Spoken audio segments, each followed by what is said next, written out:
Marvel's The Eternals will feature first man-on-man gay kiss. Now, when they say first man-on-man gay kiss, it's obviously the first to be featured on a Marvel story uh, movie rather than first man-on-man gay kiss ever, because those have been here long before Marvel even came to cinema, probably. But before we begin the story, guys, make sure to drop a like on this video and share it around. It helps a lot to combat YouTube censorship, which doesn't like us talking about those kind of topics and might demonetize this video, even though this one is a rather tame one compared to the others. Also, make sure to subscribe and turn on the notification bell before we begin so you won't miss any of the newest video. And if you'd like to support this channel, it also has a subscribe star page and a Patreon page you can check in the description. Make sure to go there if you want to help this channel out. It will definitely help me put a lot more content up and with better quality, obviously. Now, as you might have heard, I'm a little bit sick, so forgive me if I tug on my nose while I record. It's virtually unavoidable. So yeah, before we begin the story, honestly, I don't have any issue with this first man-on-man gay kiss. Obviously, it's virtue signaling, it's pandering, and I hate it just for the sake of pandering, not because it's a gay kiss. I wasn't intending on watching the Eternals, honestly. Like most people will call me a geek because I gamed for most of my life. I enjoy some Marvel movies like Spider-Man and Thor, but those are the basic one. I think they're probably the most mainstream ones. So I'm right in the middle of those of the sweet spot for Marvel's what do you call it, demographic, their potential demographic, because I'm a geek but not a Marvel geek. I never read the comic books, not even once. I don't know the base material they're working from. I don't know the internals or anything. You can be sure that they will butcher it, and obviously those characters are probably not gay, or if they are, they were obviously written to be gay, which means that probably other aspects of the story were neglected, like realistic writing or relatable characters with flaws, which is something they don't give usually to those characters that tick off all those boxes. Usually when you see a feminist movie that's an all-female cast, it's either women being jerks, which is what they consider masculine, or they're just too perfect, like a Mary Sue. So you can hate on them, but you can't relate to them because they have no flaws. So let's read the story, and as we'll go along, we'll comment about it. Obviously, this is an opinion piece, and you will soon hear it in the writing. So yeah. Marvel is promoting its first man-on-man gay kiss, which will be featured in The Eternals, which hits theaters on November 20. On Thursday, actor Haaz Sleiman teased his upcoming on-screen kiss with co-star Brian Tyree Henry. Now, I assume those are the actors in the photo. I don't know both of them, honestly, from any other work. They're not a household name by any stretch of the imagination. Reports MSN. It's a beautiful, very moving kiss, Sleiman said. Everyone cried on set. Highly doubt it. For me, it's very important to show how loving and beautiful a queer family can be, he added. We forget that because we're always depicted as sexual or rebellious, we forget to connect on that human part. So obviously, when he says we're always depicted as sexual or rebellious, I assume he's a gay man as well, and I don't know about his co-star. So obviously they picked a gay man to depict a gay man, I guess, because otherwise they would face backlash, like the movie that it wasn't a Marvel Universe movie, but the movie about that trans men, where Scarlett Johansson was supposed to be the actress to play it. There was a big hoopla about her not being trans, starring in a trans movie, so they canceled it altogether, I think, or they chose another actor, and it performed pretty badly. Anyway, Obviously, Marvel sidestepped that by picking a gay actor, as we can see from that. The Eternals will also feature a deaf superhero, which is another box they can tick as far as representation go. No word yet on the one-legged Eskimo lesbian with a hair lip, a marginalized minority group that remains underrepresented in movies, television, literature, stage, and song. And this is obviously the writer in his op-ed representing his opinion. The Eternal stars Angelina Jolie, Salma Hayek, Kit Harington, and Kumail Nanjiani, which are all, in my opinion, are household names and maybe A or B list at least. I mean, Kit Harington is fucking Jon Snow. Salma Hayek is very famous, done a lot of Adam Sandler movies. Angelina Jolie is Angelina Jolie, no need to introduce her. And Kumail Nanjiani, who's a famous SJW actor, is mostly known from his role as Dinesh from Silicon Valley, which is a very very good show. Even though it has some woke themes and it does laugh about woke culture, it's still very very popular and I actually like it. So let's read on. And it's about the superheroes who live underground and then emerge to save the world or something. Well, this should be interesting. Over and over again, at about a 100% rate, we have seen woke blockbusters crash and burn at the box office, or at least underperform. The anti-male Birds of Prey is just the latest victim of audiences rejecting agendas and lectures disguised as entertainment.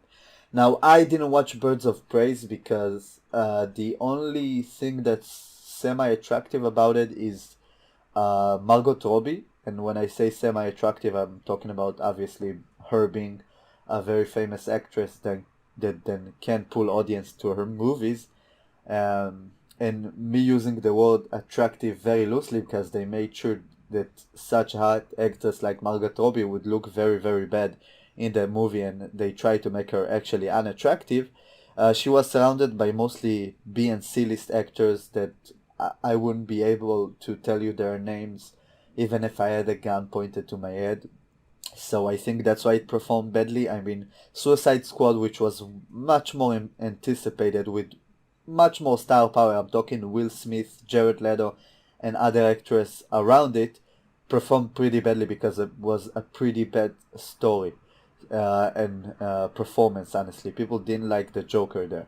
So think of Birds of Prey, which is very, very unknown other than to the comics readers who are familiar with the story.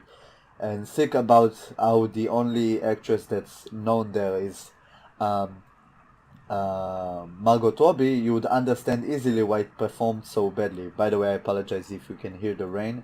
It's very cold in here and that's why I'm mostly sick and you can hear me having the sniffles. Anyway, this is why Birds of Prey performed so badly relative to Sonic, which faced a ton of backlash last year because of the trailer that made it look very, very cartoonishly bad. And afterwards, they obviously changed it after the backlash, and it's performing really, really well. I think it already grossed 200 million, which is more than than they need to cover for it, and then some. Even after the changes they made for the entire movie. So it makes you think that obviously if you cater to the crowd you're looking for, you'll get those people filling those seats and paying their money. Birds of Prey was just a bad movie with no pull at all. There was zero hook to it. And I don't think it's as woke as people might think. Obviously it's a female cast and all that other shit, but most people who saw the movie said it's just a popcorn film that's not really good at being a popcorn film, I guess, and not a lot of action and not very known actors in it. Unlike Fast and Furious, which is completely ridiculous action, but tons of star power. I mean, The Rock, Vin Diesel, Ludacris, that chick from Game of Thrones who played Daenerys' servant, all those other guys. And you compare it to Birds of Prey, it's pretty obvious why it failed. Anyway, moving on from that tangent. Incredibly, this list also includes Star Wars Saga, which most of us believed was bulletproof. I'm not arguing at the latest Star Wars trilogy was a flop, but it did perform so far below expectations, especially the Rise of Skywalker, which should have outperformed pretty much every other Star Wars movie. That as a movie franchise, Star Wars is dead. So yeah, Star Wars is a great example for a movie franchise that was a complete cash cow that was ruined by woke culture. And obviously, I don't watch Star Wars. I wouldn't know a thing about it, but I know a lot of people were pissed on how they treated Luke Skywalker, which is um, a hero to most Star Wars viewers who watched him growing up, being betrayed in the writing of the movie that made him look so bad. And what's her name? I forgot it completely. Ray, who's depicted as a Mary Sue as well, with zero flaws, which makes her totally unrelatable. Again, I'm saying that from secondhand experience, seeing all the fans that were talking about the movie and why they didn't like it, and it completely flopped compared to the expectation it set out when they relaunched the trilogy. So yeah, let's move on. Can Marvel break the woke course? I don't think there's a woke curse, because obviously Captain Marvel did pretty well. It did rely heavily on the story being super contingent for the Endgame movie, which is why Captain Marvel got a ton more seat more seats in theater than it should have. But people sometimes go woke but don't go broke, so there's not really a woke curse. Can Marvel get away with using this guy on guy action as the tip of its promotional spear and not make a hit at the box office? Now, that's the issue for most of those movies, at least for a guy like me who's been experienced with woke culture, and I've been a witness to it for almost 4 years or even more. Every time a movie or a TV show promotes itself as being pro LGBTQ or um, being woke essentially as the main attraction point, that means they're obviously going to pander. And if they pander, it might be on the expense of actually quality writing. It means they'll probably write a Mary Sue character that will hit all those representation tick boxes just to please the woke crowd, and it won't make for any relatable story at all, any meaningful storytelling. It would be very, very cringy thing to watch in my experience. So every time I see something that's promoted as woke, I stay away from it. Like if you watch the show Billions, which has a ton of woke shit in it. Just for a quick example, they have a fucking non-binary character in there that for some reason even fucking Wall Street tycoons use their preferred pronouns even when they're not there.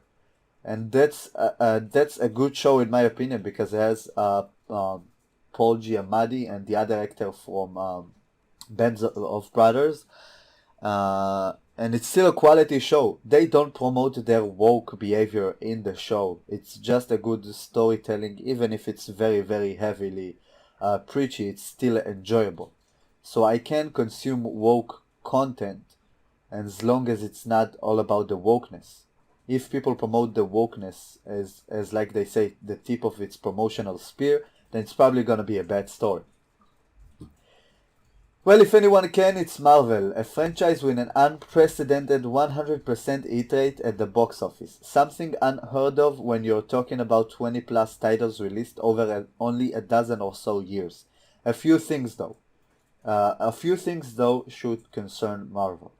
Star Wars was considered as bulletproof as Marvel, and I think it was considered even more bulletproof than Marvel. Marvel is no longer Marvel, and I agree. What I mean is that the Iron Man slash Captain America era is over. Come on, who the hell are the Eternals? So yeah, I agree with it. The Eternals are silliest character, but they have some star powers behind it, which might make up for it. Honestly, as long as they have Spider-Man in that ensemble, I don't mind it. But I think it's gonna be spearheading the Avengers anyway. And I think probably Spider-Man is the most casual superhero. He's liked by anyone, and what's not to like about Spider-Man? Uh, but if they can't inject any popular superhero into this franchise, it's gonna be hard to get it off the ground, at least in my opinion, especially when they promote it as a woke um, series. Finally, who wants to see this? Who is the audience for this? Do parents want to expose their children to something that will result in a premature conversation about human sexuality? I completely agree with it. Like I can notice themes about gay acceptance and anti-racist themes in shows that were there long before even I grew up, and I remember those messages being there when I watched TV, but they were never explicitly gay or sexual about it. There was no gay kisses in the content I consumed as a child, but now you have those in superhero movies, which will definitely raise the question in children who are used to see only their parents kissing and interacting in that way. So in their mind, straight uh, not sexual straight sexuality is more uh, normal relative to them, but homosexuality is rather odd for them, probably being their first encounter in media. So it does give rise to an uncomfortable conversation that most parents won't like to have, especially prematurely at the age of consuming superhero movies.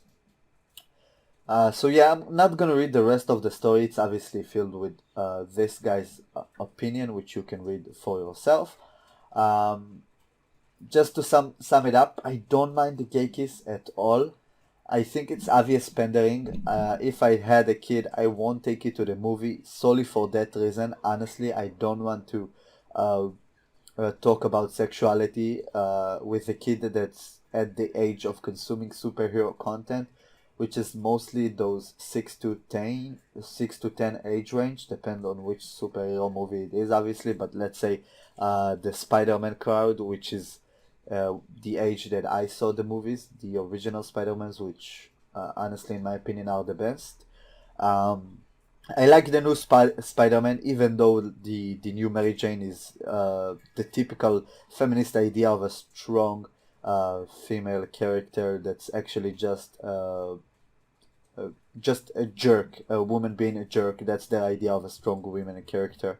Um, I don't like it, but I still like the story. I still like Spider-Man. There's enough material that even if it's not so loyal to the origins from the comics, it's still good and it's still enjoyable. It's still relatable. Those movies that usually go woke and advertise it that way, that's their only selling point. Usually, that means they usually focus on woke writing and not relatable or realistic writing, which will make you relate to the character, which is why most people don't go watch those movies because they can't relate, then they don't enjoy being preached to. And Joker is the best example for it. I mean, Joker talked about classes, it talked about lack of government funding for mental health, the necessity of, what do they call it? Medicare for all. And it wasn't too obvious about it, it wasn't preachy, and it's certainly a movie with a leftist message, but the left hated on it because it represented a white man. So I don't think woke movies necessarily will go broke. It's just when they market it as a woke movie that it gives away what it's going to be about and how bad it's usually gonna be. So I'm not gonna watch the Eternals unless it will receive glowing reviews. And when I say glowing reviews, I'm talking about crowd reviews, not the fake ones on Rotten Tomato, which you get from the bought and paid for journos. Um, yeah, that's it, I think. I love to hear your opinions in the comments. Those of you who read the comics, I know they would butcher the comics when they make the movie interpretation. Obviously, they're probably not gay in the comics, or they specially wrote in those gay characters just to please the crowd. But I love to hear your opinions in the comments. I'll see you in the next one. Sorry for the sniffles and all the extra noise. If you want to support the channel, make sure to go to the Patreon or the subscribe star. Drop a like on this video, subscribe if you're new, and I'll see you in the next one. Peace.